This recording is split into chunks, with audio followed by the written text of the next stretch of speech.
പിതാവിന്റെയും പുത്രന്റെയും പരിശുദ്ധാത്മാവിന്റെയും നാമത്തിൽ ആമേൻ. അമ്മേ പരിശുദ്ധമേ, അമ്മേ പരിശുദ്ധമേ, ദൈവമാതാവേ, കൃപാസനത്തിലൂടെ ഞങ്ങൾക്കും ഞങ്ങളുടെ ദേശത്തിനും അമ്മ മധ്യസ്ഥം തേടി തന്ന എല്ലാ അനുഗ്രഹങ്ങൾക്കും കൃപകൾക്കും ഞങ്ങളിപ്പോൾ ഹൃദയം നിറഞ്ഞ നന്ദി പറയുന്നു.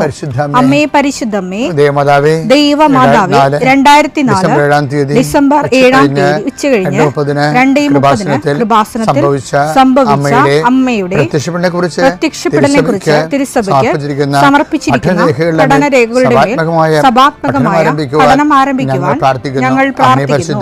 അമ്മേ പരിശുദ്ധമേ, ഭൂസ്വർലോകങ്ങളുടെ രാജ്ഞിയായ അങ്ങേയ്ക്ക് ഭൗമ സംരക്ഷണത്തിനായി പ്രപഞ്ചപ്രകൃതിയെ തന്നെ തിരുസഭ പ്രതിഷ്ഠിക്കുവാൻ ഈ പ്രത്യക്ഷീകരണം വഴി ഇടയാക്കണമേ. പരിശുദ്ധമേ, ജപമാല മാതാവേ, സകല കൃപാസനം പ്രാർത്ഥനയോടും ചേർത്ത് ഞങ്ങളിപ്പോൾ പ്രാർത്ഥിക്കുന്ന ഈ കുടുംബത്തിന്റെ പ്രത്യേക നിയോഗം മക്കളെ, അമ്മയുടെ പ്രത്യക്ഷീകരണത്തിന്റെ ഈ അനുഗ്രഹവേളയിൽ ഞങ്ങൾക്ക് സാധിച്ചു തരുവാൻ കനിയണമേ. ആമേൻ. വിശ്വാസ പ്രമാണം. സർവശക്തനായ പിതാവും ആകാശത്തിന്റെയും ഭൂമിയുടെയും സൃഷ്ടാവുമായ ദൈവത്തിൽ ഞാൻ വിശ്വസിക്കുന്നു. അവിടുത്തെ ഏകപുത്രനും ഞങ്ങളുടെ കർത്താവുമായ ഈശോ മിശിഹായിലും ഞാൻ വിശ്വസിക്കുന്നു.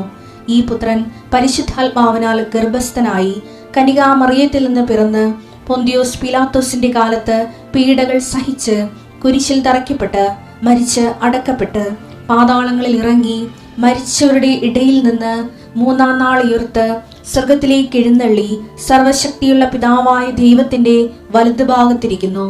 അവിടെ നിന്ന് ജീവിക്കുന്നവരെയും മരിച്ചവരെയും വിധിക്കുവാൻ വരുമെന്നും ഞാൻ വിശ്വസിക്കുന്നു. പരിശുദ്ധാത്മാവിലും ഞാൻ വിശ്വസിക്കുന്നു. വിശുദ്ധ കത്തോലിക്കാ സഭയിലും പുണ്യവാന്മാരുടെ ഐക്യത്തിലും പാപങ്ങളുടെ മോചനത്തിലും ശരീരത്തിന്റെ ഉയർപ്പിലും നിത്യമായ ജീവിതത്തിലും ഞാൻ വിശ്വസിക്കുന്നു. ആമേൻ. സുഖസ്ഥനായ ഞങ്ങളുടെ പിതാവേ, അങ്ങയുടെ നാമം പൂജിതമാകണമേ. അങ്ങയുടെ രാജ്യം വരണമേ. അങ്ങയുടെ തിരുമനസ് സ്വർഗത്തിലെ പോലെ ഭൂമിയിലും ആകണമേ. അന്നു വേണ്ടുന്ന ആഹാരം ഇന്ന് ഞങ്ങൾക്ക് തരണമേ. ഞങ്ങളോട് തെറ്റ് ചെയ്യുന്നവരോട് ഞങ്ങൾ ക്ഷമിക്കുന്നത് പോലെ ഞങ്ങളുടെ തെറ്റുകൾ ഞങ്ങളോടും ക്ഷമിക്കണമേ. ഞങ്ങളെ പ്രലോഭനത്തിൽ ഉൾപ്പെടുത്തരുതേ, തിന്മയിൽ ഞങ്ങൾ രക്ഷിക്കണമേ. ആമേൻ. നന്മ നിറഞ്ഞ മറിയമേ, സ്വസ്തി. കർത്താവ് അങ്ങയുടെ കൂടെ സ്ത്രീകളിൽ അങ്ങ് അനുഗ്രഹിക്കപ്പെട്ടവളാകുന്നു. അങ്ങയുടെ ഉദരത്തിൻ ഫലമായി ഈശോ അനുഗ്രഹിക്കപ്പെട്ടവനാകുന്നു. പരിശുദ്ധ മറിയമേ, തമ്പുരാന്റെ അമ്മേ, പാപികളായ ഞങ്ങൾക്ക് വേണ്ടി ഇപ്പോഴും ഞങ്ങളുടെ മരണസമയത്തും തമ്പുരാനോട് അപേക്ഷിക്കണമേ. ആമേൻ. കർത്താവേ, നിന്റെ ഉന്നതമായ നാമത്തിന് സ്വസ്ത്രം ചെയ്യുന്നു. കർത്താവേ, നിന്റെ വിശുദ്ധ പൗരോഹിത്യത്തെ മഹത്വപ്പെടുത്തണമേ. കർത്താവേ, സഭയിലുള്ള സാന്നിധ്യം പ്രകടമാക്കണം. 40 വർഷം ഞാൻ അർപ്പിച്ച കുർബാനയുടെ യോഗ്യതയാണ്.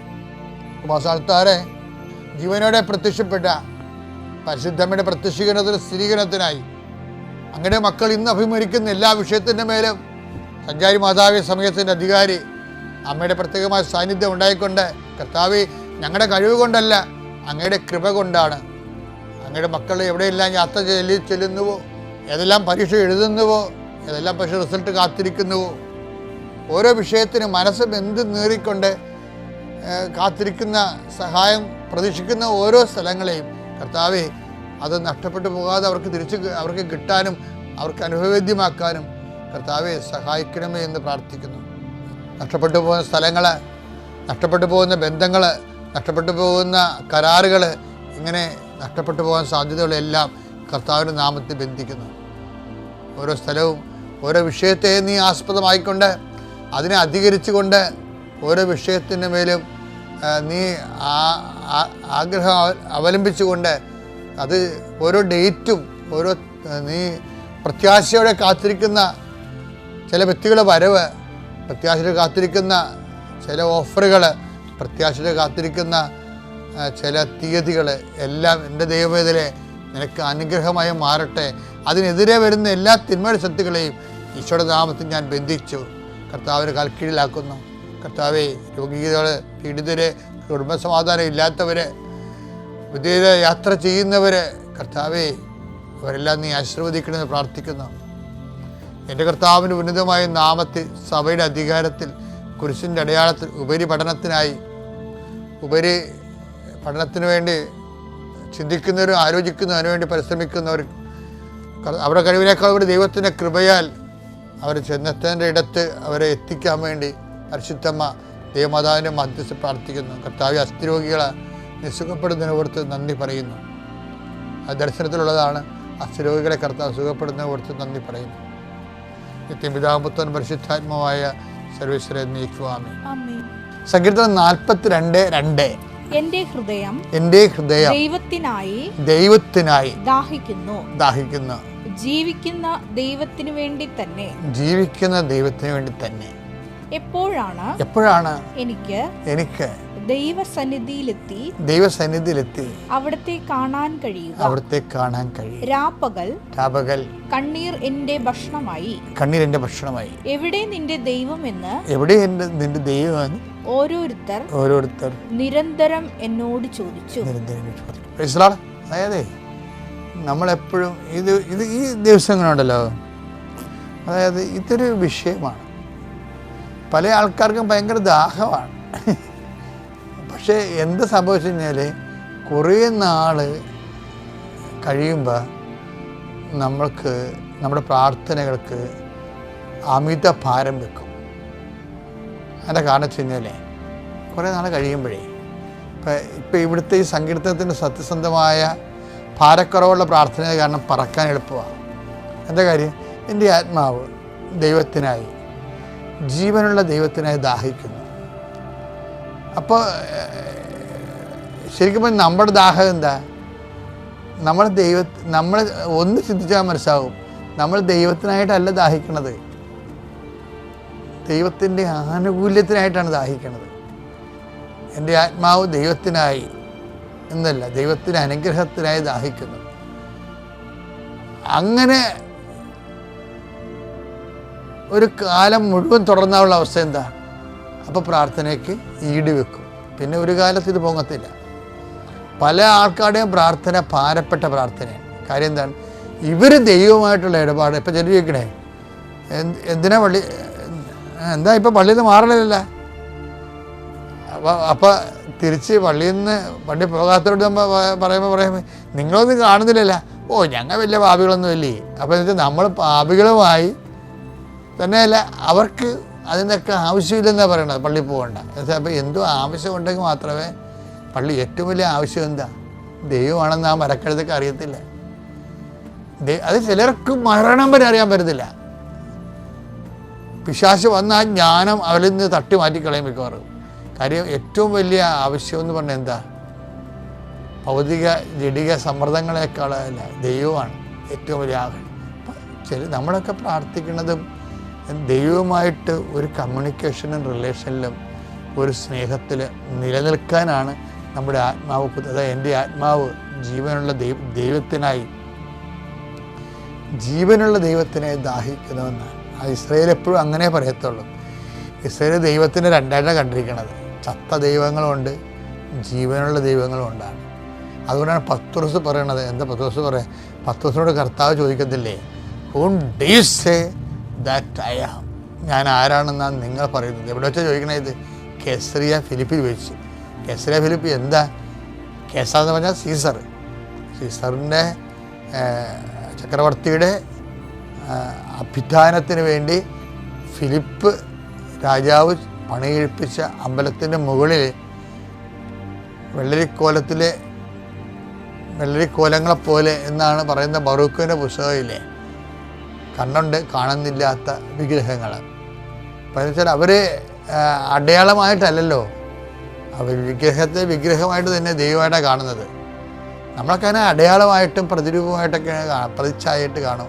അപ്പൻ്റെ അമ്മയുടെയൊക്കെ രൂപങ്ങൾ നമ്മൾ വെക്കുന്നില്ലേ, ആദരവോടെ കാണും. അതിനൊരു ആ പരിശുദ്ധ അമ്മയ്ക്ക് കൊടുക്കുന്ന ആദരവാണ് നമ്മൾ കൊടുക്കുന്നത്. പക്ഷേ അത് സ്നേഹത്തിൻ്റെ ഭക്തിയുടെ വേറൊരു തലമാണത്. പക്ഷേ ഇതങ്ങനെ ചിലരങ്ങനെയല്ല. ചിലർ അതാണെന്നതിനാണ് അവർ വിശ്വസിക്കണത്. അപ്പം അതുകൊണ്ട് പത്രോസ് പറയും, നീ ഇതുപോലെയുള്ള ദൈവമല്ല, ഈ സീസറിൻ്റെ ക്ഷേത്രത്തിൻ്റെ മുകളിലിരിക്കുന്ന പോലെയുള്ള വിഗ്രഹം പോലെയുള്ള ആളല്ല, നീ ജീവനുള്ള ദൈവത്തിൻ്റെ പുത്രനായ മിശിഹായാണെന്ന് പറയുന്നത് ആ അർത്ഥത്തിലാണ് ശരിക്കും പറയണത്. അപ്പം ആത്മാവ് എപ്പോഴും നിങ്ങൾ വീട്, ജോലി, വിവാഹമെന്നും പറഞ്ഞ് ഭൗതിക ആനുകൂല്യത്തിന് വേണ്ടി ദൈവത്തിനെ എപ്പോഴും സമ്മർദ്ദത്തിന് ഇങ്ങനെ ആശ്രയിക്കുന്നതിനെ ഒരു ദൈവത്തിന് വേണ്ടി എപ്പോഴെങ്കിലും ദൈവത്തിന് തോന്നണം. ഒരിക്കലെങ്കിലും ദൈവത്തിന് അങ്ങനെ തോന്നിയില്ലെങ്കിൽ നമുക്ക് ദൈവമായിട്ട് മുന്നോട്ട് പോകാൻ പറ്റത്തില്ല. എൻ്റെ ആത്മാവ് ദൈവത്തിനായി, ജീവനുള്ള ദൈവത്തിനായി ദാഹിക്കുന്നു. അല്ല, ദൈവത്തിൻ്റെ ആനുകൂല്യത്തിനായിട്ട് എപ്പോഴും ദാഹിക്കണമല്ല, അനുഗ്രഹത്തിനായിട്ട് ദാഹിക്കണമല്ല, ദൈവത്തിനായിട്ട് ദാഹിക്കണം. അങ്ങനെയാണോ നിൻ്റെ ജീവിതമെന്ന് ഒരു ഇൻട്രോസ്പെക്ഷൻ മനസ്സിലിരുത്തി നോക്കിയാൽ, ദൈവത്തിന് വേണ്ടി ഒതുക്കാൻ തുടങ്ങിയ പിന്നെ പ്രാർത്ഥനകളെല്ലാം സിമ്പിളാകും. നമ്മളെ ഉടമ്പടിയിൽ എപ്പോഴും നമ്മൾ ശ്രദ്ധിക്കേണ്ടത്, നമുക്കറിയാം എപ്പോഴും അച്ഛൻ പറയുന്നതാണ്, ഇടയ്ക്ക് ഞാൻ റിപ്പീറ്റ് ചെയ്യാറുണ്ട്. സാധാരണ എൻ്റെ ഒരു പോളിസി അനുസരിച്ച് പറഞ്ഞത് പിന്നെ പറയത്തില്ല. ചില കാര്യങ്ങൾ നിങ്ങൾക്ക് പറയുന്നതിൻ്റെ കാരണം ഈ ഓഡിയൻസ് എപ്പോഴും ഇപ്പോൾ 90 ദിവസമോ അല്ലെങ്കിൽ ഉടമ്പടി 2ാമത് പുതുക്കിയോ 3ാമത് പുതുക്കി കഴിയുമ്പോഴേ ചില ആൾക്കാർ ഉടമ്പടി 90 ദിവസം കഴിയുമ്പോൾ നമുക്ക് അവിടെ വിഷയത്തിൻ്റെ മേൽ ഒരു ഘട്ടം കഴിഞ്ഞിട്ടുണ്ടെങ്കിലും അവർക്കിനി പഴയ തീവ്രമായ സ്നേഹത്തോടെ ഉടമ്പടി ചെയ്യാൻ പറ്റുന്നില്ല എന്ന് കണ്ടാൽ ചിലർ ഉടമ്പടി സ്കിപ്പ് ചെയ്യുന്നുണ്ട്. അപ്പോൾ പുതിയ ആൾക്കാർ ഉടനെ ഉടമ്പടിയിലേക്ക് വരും. ഇപ്പോൾ ഇന്നലെ ഒരു സാധാരണ ദിവസം തന്നെ ഒരു 300-350 പേര് പുതുതായിട്ട് ഉടമ്പടി എടുക്കും. അസാധാരണ ദിവസം എന്ന് പറയുന്ന പബ്ലിക് ഹോളിഡേ ഒക്കെ വരുമ്പോൾ ചിലപ്പോൾ 1000 പേര് ഉടമ്പടി എടുക്കും ലീവ് കാലത്ത്. അപ്പോൾ പുതിയ ആൾക്കാർ ഒത്തിരി ഉടമ്പടിയിലേക്ക് വരുന്നുണ്ട്. അപ്പോൾ അതുകൊണ്ടാണ് അച്ഛന് ചിലത് റിപ്പീറ്റ് ചെയ്യണത്, അത് ആവർത്തിക്കും. കാര്യം പുതിയ ആൾക്കാർക്ക് അറിയത്തില്ലല്ലോ പഴയ കാര്യങ്ങൾ. അപ്പോൾ നിങ്ങൾ പഴയ ആൾക്കാർ വിചാരിക്കും അച്ഛൻ പറഞ്ഞു തന്നെയാണല്ലോ പിന്നെയും പറയണമെന്ന്. പക്ഷെ പറയാതിരിക്കാൻ പറ്റത്തില്ല, അതാണ് അവസ്ഥ. കാര്യം ഫ്രഷ് ഹാൻഡ്സ് ഇങ്ങനെ ഒത്തിരി ഉണ്ട്. എപ്പോഴും നമ്മൾ ശ്രദ്ധിക്കേണ്ടത്, നമുക്ക് ഈ മൊബൈലിൻ്റെ ഒരു കാലമായത് കാരണം ഭയങ്കരമായൊരു അനുഗ്രഹം വന്നിട്ടുണ്ട്. നമുക്ക് തന്നെ ഇത് വീണ്ടും കേട്ടത് തന്നെ പിന്നെയും കേൾക്കാൻ പറ്റും. അത് വലിയൊരു അനുഗ്രഹമാണ് അല്ലേ. യൂട്യൂബിൽ കേട്ടത് തന്നെ വീണ്ടും നമുക്ക് കേൾക്കാൻ പറ്റും. വലിയ ചിലവില്ലാതെ ബുദ്ധിമുട്ടില്ലാതെ കേൾക്കാൻ പറ്റും. അത് എന്താ വെച്ചാൽ ഇതിൻ്റെ ടെക്നിക്കൽ നോളജാണ് ഇതിനുള്ളത്. നമ്മൾ സാധാരണ കരിസ്മാറ്റിക്, ഇപ്പോൾ ഞാൻ ഫെബ്രുവരി മാസത്തിൽ ഷാർജയിൽ ധ്യാനം നടത്തുന്നുണ്ട്. അത് കരിസ്മാറ്റിക് ധ്യാനം എന്നാണ് അവർ പറയണത്, ഉടമ്പടി ധ്യാനമല്ല. പക്ഷേ ചിക്കാഗോയിൽ ഞാൻ ജൂണിൽ ധ്യാനം നടത്തുന്നുണ്ട്, അത് ഉടമ്പടി ധ്യാനമാണ്. അതുകൊണ്ടാണ് നിങ്ങൾ പറയണത്, നിങ്ങൾ അച്ഛനെ കാണണമെന്ന് നിർബന്ധമായിട്ട് വന്നിട്ടുള്ളവർ ഓഫീസിലൊന്ന് വിളിച്ച് ചോദിക്കണം. അത് പറയണം. എന്താ അച്ഛൻ നിങ്ങൾ വരുമ്പോൾ അച്ഛനില്ലെന്ന് ഒരു സങ്കടമല്ലേ. ഞാനങ്ങനെ ഒന്നും പുറത്ത് പോകത്തില്ല. എല്ലാവരും വിളിക്കുമ്പോൾ ഞാൻ പറയും ഒരു രാജ്യത്തിൽ ഒരു ധ്യാനം എന്നാൽ അതാ പോളിസി. ഒരു രാജ്യത്തിലൊരു ധ്യാനം. ഇപ്പോൾ മെയ് മാസത്തിൽ ബ്രിട്ടനിൽ ധ്യാനമുണ്ട്. അപ്പോൾ ആ രാജ്യത്ത് പിന്നെ പോകത്തില്ല. ഒത്തിരി പേര് വിളിക്കും, പോകത്തില്ല. അതിൻ്റെ കാരണം കൃപാസനത്തിൽ ആണല്ലേ അമ്മ പ്രത്യക്ഷപ്പെട്ടത്. അപ്പോൾ നമുക്കിങ്ങനെ ലോകം മുഴുവൻ പോകാൻ പറ്റത്തില്ല. പിന്നെ ചില രാജ്യങ്ങളിലൊക്കെ ചെന്ന് സുവിശേഷം അറിയിക്കുമ്പോൾ കർത്താവിൻ്റെ ലോകം മുഴുവനും പോയി എല്ലാ സൃഷ്ടികളോടും സുവിശേഷം പ്രസംഗിക്കുക. അപ്പം സുവിശേഷ പ്രഭാഷണത്തിൻ്റെ ഒരു പ്രത്യേകതയാണ്, പ്രത്യേക ഉടമ്പടി എന്ന് പറയുന്നത് ഇവിടെ മാത്രമല്ലേ ഉള്ളൂ. ഇപ്പോൾ ഫിലാഡൽഫിയയിൽ നിന്ന് ഇപ്പോൾ അച്ഛൻ അവിടെ നിന്ന് വിളിച്ചിട്ട് പറഞ്ഞു 1000 പേരുടെ ഉടമ്പടി ജൂൺ മാസത്തിൽ അച്ഛൻ ചിക്കാഗോയിൽ വരുമ്പോൾ എടുക്കാമെന്ന് പറഞ്ഞു. അവിടെ ഫിലാഡൽഫിയയിൽ അത്രയും ആൾക്കാർ സെറ്റാണ്. അപ്പോൾ അങ്ങനെ എന്താ വിഷയം എന്ന് പറയണത്, അങ്ങനെ എല്ലായിടത്തും അങ്ങനെ പോകത്തില്ല. ഒരു സ്റ്റേറ്റാണത്. അങ്ങനെ ആ സ്റ്റേറ്റിൽ ചിലപ്പോൾ പോകും. അപ്പോൾ ഒരു മാസത്തിൽ തന്നെ 2 മാസം കൂടുമ്പോഴേ അങ്ങനെ പുറത്ത് പോകത്തുള്ളൂ. അതുകൊണ്ട് നിങ്ങൾ വിചാരിക്കരുത് അച്ഛൻ ഇവിടെ ഉണ്ടാകത്തില്ലെന്നുള്ള ആ ഒരു സംഭവമില്ല. ഒന്നാമത്തെ എനിക്ക് പണം ആവശ്യമില്ല, അതാണ് മെയിൻ സംഭവം. ഇപ്പോൾ പബ്ലിക്കായിട്ടല്ലേ, ഓൺലൈനല്ലേ പറയണം പണം ആവശ്യമില്ലെന്ന്. പണം ആവശ്യമില്ല എന്നുള്ളത് ഓൺലൈനാണ് പറയണത്. ഇവിടെ എന്തെങ്കിലും വേണമെങ്കിൽ അമ്മയ്ക്ക് ആവശ്യമുണ്ടെങ്കിൽ അമ്മ അതിൻ്റെ നടപടിക്രമങ്ങളായിട്ട് മുന്നോട്ട് പോയിക്കൊള്ളൂ, നമുക്കൊന്നിനും കുറവില്ല. നമ്മൾ ദൈവികതയിലേക്ക് വന്നു കഴിഞ്ഞാൽ ഈ വിഷയങ്ങൾക്കെല്ലാം ദൈവികമായ ഒരു അനുഭവ തലമാണ് ഉള്ളത്, അല്ല മാനുഷിക അനുഭവ തലങ്ങളല്ല. ഈ വിഷയങ്ങളൊക്കെല്ലാം ആവശ്യമില്ലാത്ത അറ്റാച്ച്മെൻറ്റുകൾ, വ്യക്തികളോട് അറ്റാച്ച്മെൻ്റ് ഒന്നുമില്ല. ഒരു വ്യക്തിയെയും പ്രൈവറ്റായിട്ട് പേഴ്സണലായിട്ട് കാണത്തില്ല. ആരെയും ഒരു പ്രത്യേക താല്പര്യത്തോടു കൂടി അവരുടെ എന്തെങ്കിലും പ്രയോജനം നമുക്ക് ഉണ്ടാകുമെന്ന് വിചാരിച്ചുകൊണ്ട് അവരുമായിട്ട് പ്രത്യേകിച്ച് ചങ്ങാത്തം അങ്ങനെ പരിപാടിയൊന്നും ഇല്ല. ഞാൻ ഓപ്പണായിട്ടൊന്നും നിൽക്കണില്ലേ. ആധ്യാത്മിക ജീവിതം എന്ന് പറയുന്നത് ഒരു നിലപാടാണ്. ദൈവത്തിന് എപ്പോഴും നമ്മളെ സോഷ്യൽ ഓഡിറ്റിംഗ് എന്ന് പറഞ്ഞ പോലെ ഒരു ഡിവൈൻ ഓഡിറ്റിംഗ് നടന്നു കഴിഞ്ഞാൽ നമ്മൾ ദൈവത്തിൻ്റെ പക്ഷത്ത് 100% ഉണ്ടെന്ന് ദൈവത്തിന് മനസ്സിലാക്കണം. മനസ്സിലായില്ലേ? ഒരു ഡിവൈൻ, ഇപ്പോൾ സോഷ്യൽ ഓഡിറ്റിംഗ് പോലെ ഒരു ഡിവൈൻ ഓഡിറ്റിംഗ് വന്നു കഴിഞ്ഞാൽ നമ്മൾ 100%, 95%, 100% ദൈവത്തിൻ്റെ പക്ഷത്താണെന്ന് ആർക്ക് മനസ്സിലാകണം? ദൈവത്തിന് മനസ്സിലാകണം. മനുഷ്യന് മനസ്സിലാകണമല്ല പ്രശ്നം. മനുഷ്യൻ ചിലപ്പോൾ തെറ്റിദ്ധരിക്കും, അത് കുറച്ച് അവർ തന്നെ തിരുത്തും, അത് കാര്യമില്ല. ഇനി തെറ്റിദ്ധരിക്കുന്ന ആൾക്കാർ കുറച്ച് കഴിയുമ്പോൾ മരിച്ചു പോകുമ്പോൾ അവിടെ തെറ്റിദ്ധാരണയും മരിച്ചു പോകും. ആധ്യാത്മിക ഇവാഞ്ചലിസ്റ്റ് എന്ന് പറഞ്ഞാൽ ഇങ്ങനെ ജീവിക്കുകയല്ലേ, കാലകാലങ്ങളോട് ദൈവ തിരുസന്നിധിയിൽ ജീവിക്കുകയല്ലേ. അപ്പോൾ ഒരു തലമുറയിൽ തെറ്റിദ്ധരിച്ചാൽ നമുക്ക് പ്രശ്നമില്ല. ആ തലമുറ വൈപ്പ് ഔട്ട് ചെയ്ത് പോകുമ്പോൾ തെറ്റിദ്ധാരണയും പോകും. പിന്നെ നിങ്ങളെന്തിനാ ആവശ്യമില്ലാത്ത പേടിക്കണേ? ഒരു തലമുറ, നിങ്ങളെ തെറ്റിദ്ധരിച്ച ഒരു തലമുറ ജീവിച്ചിരിക്കുന്നു. ആ തലമുറയ്ക്കുള്ള ടൈം എന്ന് പറയുന്നത് 20 കൊല്ലം 30 കൊല്ലം ആയിരിക്കും. നിങ്ങൾ തെറ്റിദ്ധരിക്കപ്പെടുന്ന കാലഘട്ടങ്ങളിൽ നിങ്ങൾ അതിനെ എങ്ങനെ ടാപ്പ് ചെയ്യുന്നു എന്നുള്ളതാണ്. നിങ്ങൾ തെറ്റിദ്ധരിക്കുന്ന കാലം. ഇപ്പം നിങ്ങളെ ഭർത്താവ് തെറ്റിദ്ധരിക്കുമോ? നിങ്ങൾ നിഷ്കളങ്കയാണെന്ന് നിങ്ങൾക്കറിയാം, നിൻ്റെ ദൈവത്തിനും അറിയാം. പക്ഷേ ഭർത്താവ് തെറ്റിദ്ധരിക്കുകയാണ്. അപ്പം നിങ്ങൾ എന്താ ചെയ്യണം? നിങ്ങൾ എല്ലാ നാട്ടുകാരെ വീട്ടിൽ ഒരു ബന്ധുക്കളെ സ്വന്തപ്പെട്ടു പറയും, ഒന്ന് പറയേ, ഞാനിങ്ങനെ ഇത്രയും നിഷ്കളങ്കമായിട്ട് ജീവിച്ചിട്ടും ഞാനിങ്ങനെ കുരിശിൽ കയറുകയാണ് ജീവിതത്തിൽ. You should not talk to anybody. നിങ്ങൾ ഒരു മനുഷ്യന്മാരോട് പറയേണ്ട കാര്യമില്ല. നിങ്ങൾ മനുഷ്യന്മാരോട് പറയുന്ന അനുസരിച്ചുകൊണ്ട് ഗ്രേസ് ടാപ്പിംഗ് നടക്കത്തില്ല. ഗ്രേസ് ടാപ്പിംഗ് എന്ന് പറഞ്ഞാൽ എന്താണ്? കൃപ ടാപ്പ്, റബ്ബർ ടാപ്പ് ചെയ്യത്തില്ലേ? റബ്ബർ നമ്മൾ വെളുപ്പിനെ 3 മണിക്ക് എഴുന്നേറ്റ് ആൾക്കാർ ടാപ്പിംഗ് തുടങ്ങത്തില്ലേ? അതുപോലെ ഗ്രേസ് ടാപ്പിംഗ് ഉണ്ട്. ഇപ്പോൾ ഒരു തെറ്റിദ്ധാരണയുടെ നിഴലിലാണ് നിങ്ങൾ നിൽക്കുന്നത്. അപ്പോൾ എന്താ ചെയ്യേണ്ടത്? ടാപ്പിംഗ് ടൈം ആണെങ്കിൽ എപ്പോഴും സൈലൻ്റ് ആയിരിക്കും. ടാപ്പിംഗ് ടൈമിൽ എന്താണ്? ഇപ്പോൾ റബ്ബർ ടാപ്പ് ചെയ്യുന്ന ആൾക്കാർ ബഹളം ഉണ്ടാക്കി നാട്ടുകാരെ വിളിച്ച് കൂട്ടിയൊക്കെയാണ് പറഞ്ഞാൽ, അല്ല, അതൊരു സൈലൻ്റായിട്ട് അവരും റബ്ബർ മരവും തമ്മിലുള്ള ബന്ധമേ ഉള്ളൂ. വേറെ ആരും അവിടെ ഇല്ല. റബ്ബർ മരവും അവരും തമ്മിലുള്ള ബന്ധമേ ഉള്ളൂ. അത് ചിലപ്പോൾ ഇരുട്ടത്തായിരിക്കും, സൈലൻ്റ് ആയിരിക്കും ചെയ്യണതില്ല. ടാപ്പിംഗ് ടൈം എപ്പോഴും സൈലൻ്റാണ്, നിശബ്ദത. അമ്മ എപ്പോഴും അങ്ങനെയാണ്. ഗ്രേസ് ടാപ്പിംഗ് ടൈമിനെ കുറിച്ച് എൻ്റെ മക്കളെ, അതായത് ഉടമ്പടി എടുക്കാൻ വരുമ്പോൾ നിങ്ങൾ മറക്കേണ്ടത് നിങ്ങളുടെ നിയോഗങ്ങളാണ് മറക്കേണ്ടത്. നിങ്ങൾ എപ്പോഴും ഓർത്തുകൊണ്ടിരിക്കുന്നത് അതാണ് എൻ്റെ കുഴപ്പം.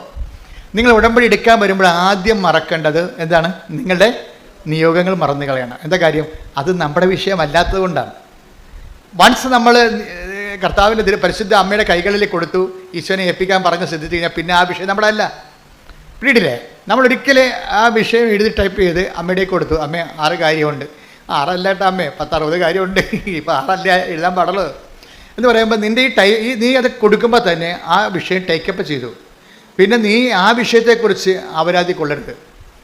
ദൈവത്തിനെ ടെസ്റ്റ് അടിച്ച് നോക്കരുത്. ഇപ്പോൾ ഞാൻ ഉടമ്പടി ചെയ്തല്ലോ, ഇനി ഇപ്പോൾ PR-ൻ്റെ പേപ്പർ വന്ന് കാണും, ഓഫർ ലെറ്ററിൻ്റെ പേപ്പർ വന്ന് കാണുമെന്ന് പറഞ്ഞുകൊണ്ട് നീ ഉടനെ കമ്പ്യൂട്ടറിൽ കയറി എപ്പോഴും കമ്പ്യൂട്ടറിൻ്റെ അത് ചാടി വീഴരുത്. അപ്പോൾ ദൈവത്തിന് മനസ്സിലാകും നിനക്ക് ഉടമ്പടി എന്ന് പറയുന്നത് ഏറ്റവും ഉടമ്പടി പ്രധാനപ്പെട്ട നിയോഗമല്ല. എന്താണ്? കഴിഞ്ഞ ആഴ്ച ലക്ഷം പറഞ്ഞായിരുന്നു, ഉടമ്പടി പ്രധാനപ്പെട്ടത് ഉടമ്പടി തന്നെയാണ്. അതാണ് വിഷയം. ഉടമ്പടി പ്രധാനപ്പെട്ട നിയോഗമല്ല. ഉടമ്പടി പ്രധാനപ്പെട്ടത് ആരുമായിട്ടാണ് നമ്മൾ ഉടമ്പടി ചെയ്തിരിക്കുന്നത്, ആ വ്യക്തിയാണ് പ്രധാനപ്പെട്ടത്. അപ്പോൾ നമ്മളെന്ത് ചെയ്യും? നമ്മൾ ആ വ്യക്തിയുമായിട്ട് നമുക്ക് കീപ്പ് ചെയ്യാവുന്നത് വിശ്വാസമല്ല, പിന്നെന്താണ്? വിശ്വസ്തത. അതാണ് അച്ഛൻ അതേ റിപ്പീറ്റ് ചെയ്യണേണ്ട, പഴയ ക്ലാസ്സാണിത്. നമുക്ക് ഉടമ്പടിയിൽ പ്രൈമറി റിലേഷനിൽ വരണത് വിശ്വാസമല്ല, വിശ്വസ്തതയാണ് വരണത്. വെച്ചാൽ എന്താണ് വിശ്വസ്തത എന്ന് പറയുന്നത്? ഫിഡലിറ്റി. എന്താണത്? സർവൈവിങ് ഫെയ്ത്ത് എന്ന് പറയും. Surviving faith. ഫെയ്ത്തിന് ഇങ്ങനെ ഷോർട്ട് ടൈം ഫെയ്ത്ത് ഉണ്ട്.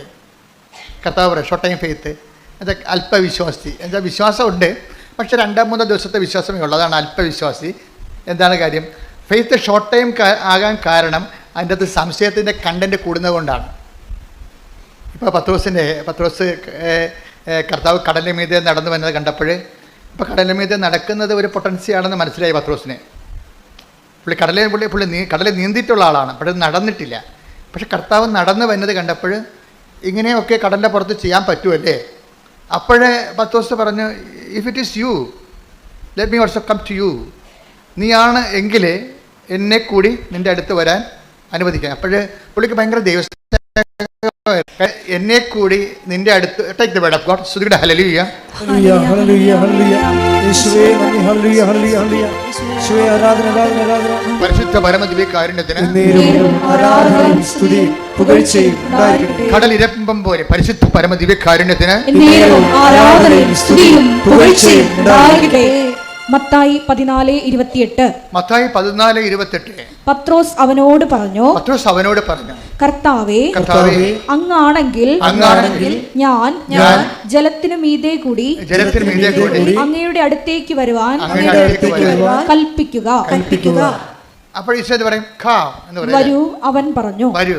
അപ്പൊ എന്താ പ്രശ്നം? ഖാം എന്ന് പറയുമ്പോൾ അങ്ങാണെങ്കിൽ അങ്ങയുടെ അടുത്തേക്ക് വരാൻ ഒരു ചെറിയ ഇരുട്ടുണ്ടേ, അതുകൊണ്ടാണ് ആളെ മനസ്സിലാകണില്ല.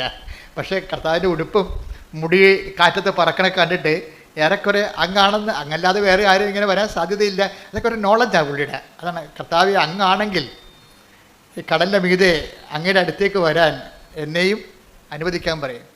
പക്ഷേ അദ്ദേഹം അത് പറയുന്നതിൻ്റെ ഫീൽ എന്താണ്? നോട്ട് ഫെയ്ത്ത് ഫീലിംഗ് അല്ല ഇതിൻ്റെ അകത്തുള്ളത്, ഒരു ലവ് ഫീലിംഗ് ആണ്. മനസ്സിലായില്ലേ? അതാണ് അതിൻ്റെ ആ പേഴ്സണൽ റിലേഷനിൽ വരുന്ന സാധനം ഒരു ലവ് ഫീലിംഗ് ആണ്.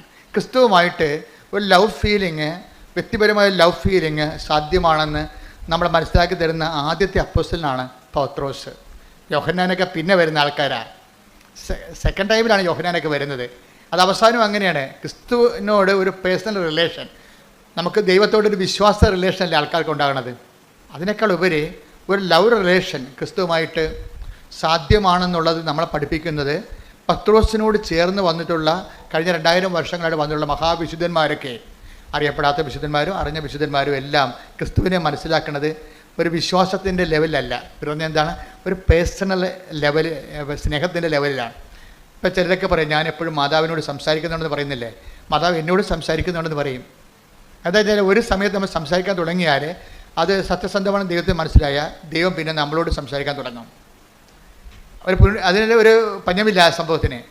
നമുക്ക് ദൈവം പറയുന്ന പോലെ നമുക്ക് ആത്മാവിൽ നമുക്ക് തോന്നിക്കുകയും നമ്മൾ അതുപോലെ ചെയ്യുകയും അതെല്ലാം സത്യമാകുകയും ചെയ്യും.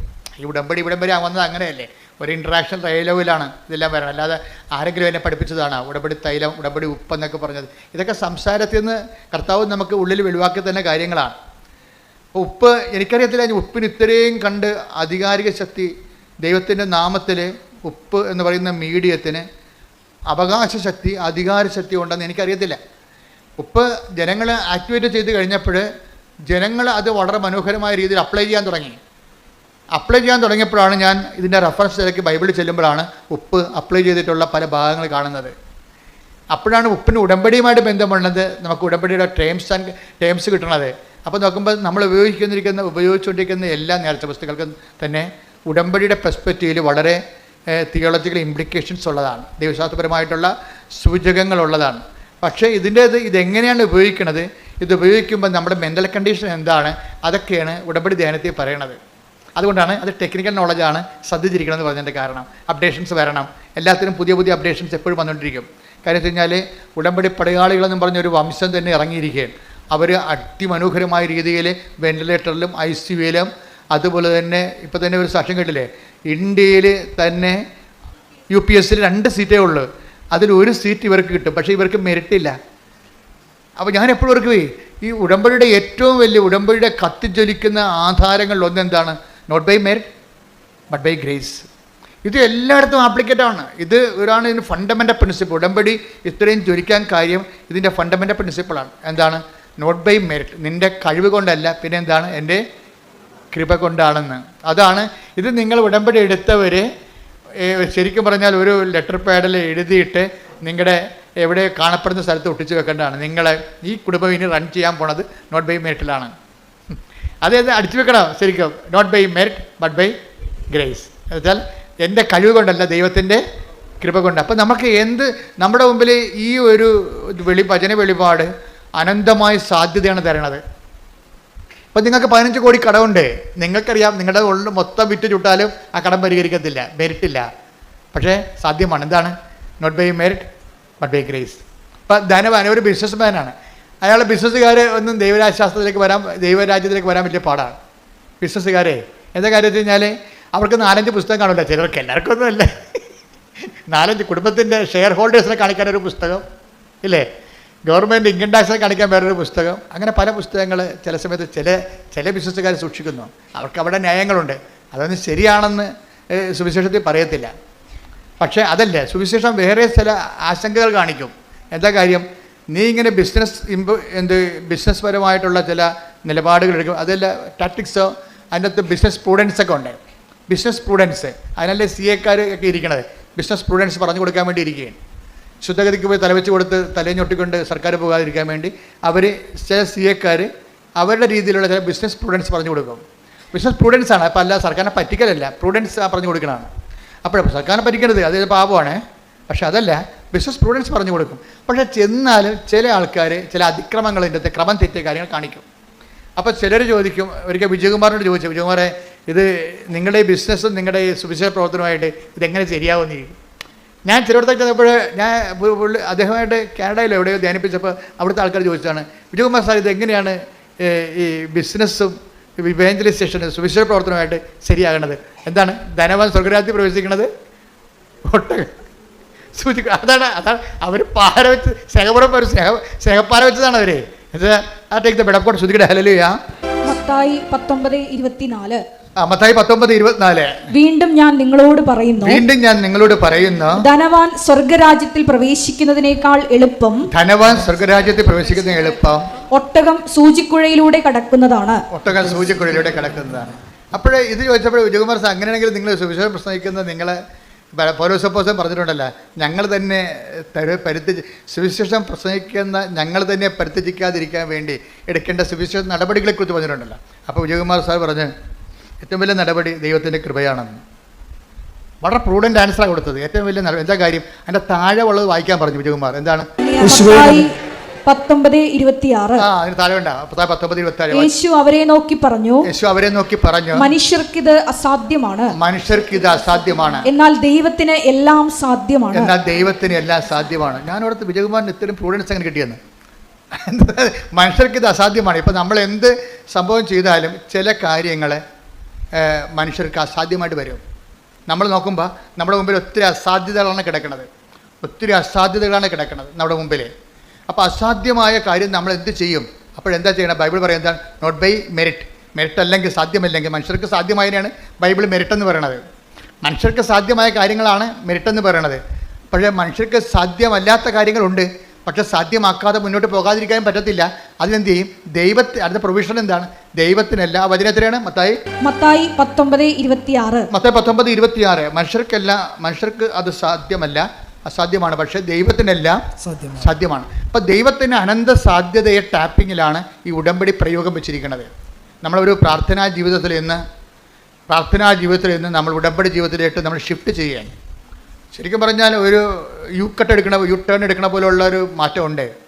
ചില ആൾക്കാർ യു ടേൺ ഒന്നും എടുക്കത്തില്ല, ഉടമ്പടി എടുത്താൽ നേരെ തന്നെ പോകും അങ്ങോട്ട്. ഉടമ്പടി എടുക്കുമ്പോൾ പ്രാർത്ഥനാ ജീവിതത്തിൽ നേരെ യു കട്ടൊക്കെ എടുക്കണം നമ്മൾ. എന്താ കാര്യം? പ്രാർത്ഥനാ ജീവിതം കൊണ്ട് മാത്രം ദൈവത്തോട് ഉള്ള ബന്ധവുമായിട്ട് മുന്നോട്ട് പോകാൻ പറ്റത്തില്ല. ഒരു പരിധി കഴിഞ്ഞാൽ പറ്റത്തില്ല. നിങ്ങൾ പ്രാർത്ഥനയിൽ ആശ്രയിച്ചുകൊണ്ട് മാത്രം നിങ്ങൾക്ക് ദൈവവുമായിട്ട് റിലേഷൻസ് മെയിൻറ്റെയിൻ ചെയ്യാൻ പറ്റത്തില്ല. അതുകൊണ്ടാണ് കാലാവസ്ഥ വ്യതിയാനങ്ങൾ ഉണ്ടാകുന്നത്. ഇപ്പോൾ എന്താ പറഞ്ഞത്? ക്ലൈമറ്റ് ചേഞ്ച് എന്ന് പറയത്തില്ലേ? ക്ലൈമറ്റ് ചേഞ്ച് ഇപ്പോഴത്തെ ന്യൂനമർദ്ദം കാര്യവുമല്ല, അധ്യാത്മ ജീവിതത്തിലാണ് യഥാർത്ഥ ക്ലൈമറ്റ് ചേഞ്ച് ഉള്ളത്. ക്ലൈമറ്റ് ചേഞ്ചിൻ്റെ ഉദ്ദേശം ഈ മെറിറ്റിൽ നിന്ന് ഗ്രേസിലേക്കുള്ള ഒരു പാരഡൈം ഷിഫ്റ്റ് ചെയ്യും. വെച്ചാൽ നമ്മുടെ വളർച്ചയുടെ ഒരു ഘട്ടത്തിലാണ് നമ്മൾ നേരെ പോയി നമ്മളെ പെട്ടെന്ന് യു ടേൺ എടുക്കാൻ പറയും.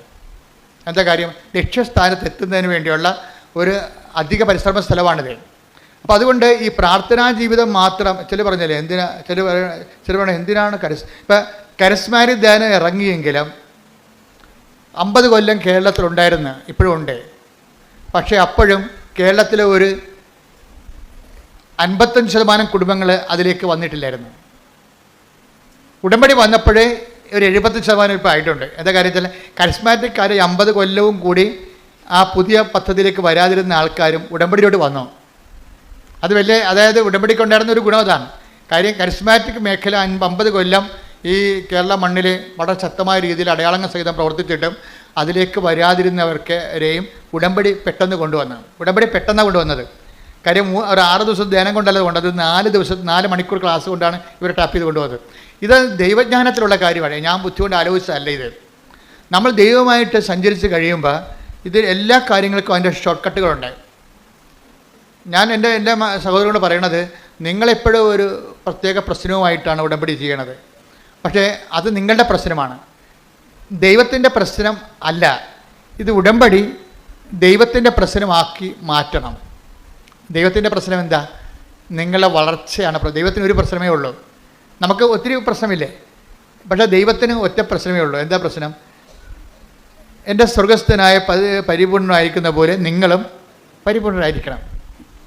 സുവിശേഷ വിഹിതമായൊരു പരിപൂർണതയിലേക്ക് ഈ ജഡിക മനുഷ്യനെ ഷെയ്ക്ക് ചെയ്തിട്ട് ആന്തരിക മനുഷ്യനെ പുനർജീവിപ്പിച്ചെടുക്കുന്ന ദൈവരാജ്യത്തിൻ്റെ ഒരു പ്രശ്നമാണ് ദൈവത്തിനുള്ളത്. അപ്പോൾ അതുകൊണ്ട് എപ്പോഴും ഉടമ്പടിയിലുള്ളവരെ, കൂടുതൽ സാധ്യതയുള്ളവർ, ദൈവാഭിമുഖ്യങ്ങളുള്ളവരെ ഇപ്പോൾ ചിലർ 90 ദിവസം കഴിയുമ്പോൾ അവസാനിപ്പിക്കുന്നത്, ഇപ്പോൾ വയറ്റിപ്പഴുപ്പ് മാത്രമാണ് നിങ്ങളുടെ ഉദ്ദേശം എന്നുണ്ടെങ്കിൽ 90 ദിവസം കൊണ്ട് അവസാനിപ്പിക്കുക. അപ്പോൾ ദൈവത്തിന് അറിയാം, ഇപ്പോൾ 90 ദിവസം കൊണ്ട് ഉടമ്പടി തീർന്നവരുടെ വയറ്റിപ്പഴുപ്പ് 8 ദിവസം പാസ്സാകുക അല്ലെങ്കിൽ വസ്തുവിക്കുക മാത്രമുള്ള ഒരു വയറ്റിപ്പഴുപ്പ് പ്രശ്നം മാത്രമേ ഉള്ളൂ.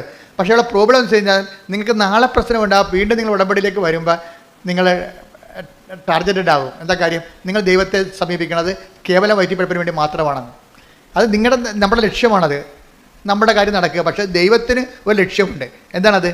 നിങ്ങൾ ദൈവത്തെ അറിയുകയും അറിഞ്ഞ് അവൻ്റെ നാമത്തിൽ നിങ്ങൾ യേശുക്രിസ്തുവിനെ അറിയുകയും അവൻ്റെ നാമത്തിൽ, ഇപ്പോൾ നമ്മൾ 17 യോഹന്നാൻ 17 നിങ്ങൾ സത്യം അറിയുകയും സത്യം നിങ്ങൾ സ്വതന്ത്രമാക്കുകയും ചെയ്യും.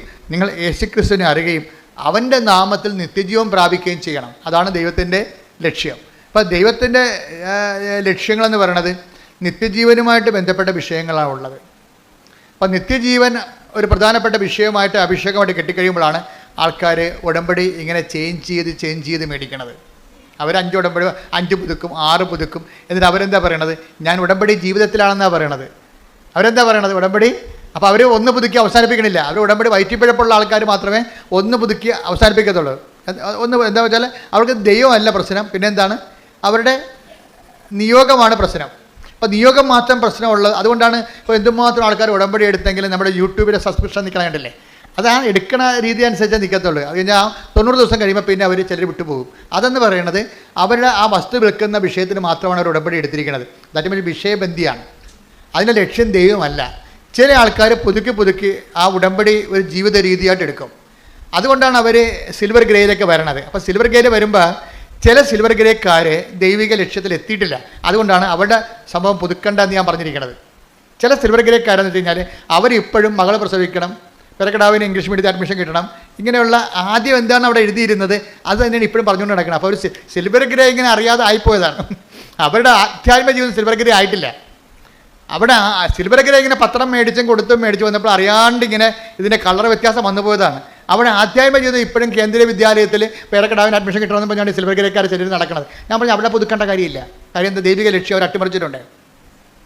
ദൈവിക ലക്ഷ്യം. കാര്യം ഇത്രയും നാൾ ഈ സിൽവർ ഗ്രേ പോയിട്ട് ഇപ്പോഴും പേരക്കടാവിന് കേന്ദ്രീയ വിദ്യാലയത്തിൽ അഡ്മിഷൻ കിട്ടണമെന്ന് പറഞ്ഞുകൊണ്ട് ഉടമ്പടി വെച്ചതിൻ്റെ അർത്ഥം എന്താണ്? അവരിപ്പോഴും വയറ്റിപ്പഴുപ്പിൽ തന്നെ നിൽക്കുകയാണ്. ദൈവമായിട്ട് അവർക്ക് ബന്ധങ്ങളില്ല. ദൈവത്തിൽ വളരുകയോ ദൈവത്തിൽ നിങ്ങൾക്കറിയാവില്ല, ദൈവത്തെ കൊടുക്കാൻ തോന്നും. ഇപ്പോൾ സിൽവർ ഗ്രേ എന്ന് കഴിഞ്ഞാൽ പിന്നീട് ഒന്നും ഉണ്ടാകത്തില്ല. അവർക്ക് എവാഞ്ചലൈസേഷൻ മാത്രമേ ഉണ്ടാകത്തുള്ളൂ. എന്താ കാര്യം? ഉടമ്പടിയുടെ തലയെന്ന് പറയുന്നത് എന്താ? ഉടമ്പടിയുടെ തലയെന്ന് പറയുന്നത് പ്രത്യക്ഷിക്കുന്ന പ്രാർത്ഥന അല്ല. ഉടമ്പടിയുടെ നാക്ക് മാത്രമാണ് പ്രത്യക്ഷിക്കുന്ന പ്രാർത്ഥന. ഉടമ്പടിയുടെ തലയെന്ന് പറയുന്നത് ഇവാഞ്ചലൈസേഷനാണ്. ഇവാഞ്ചലൈസേഷനിലൂടെ മാത്രമേ കൃപ വരത്തുള്ളൂ. അതാണ് വിഷയം. മറ്റെല്ലാം അനുഗ്രഹങ്ങളാണ്.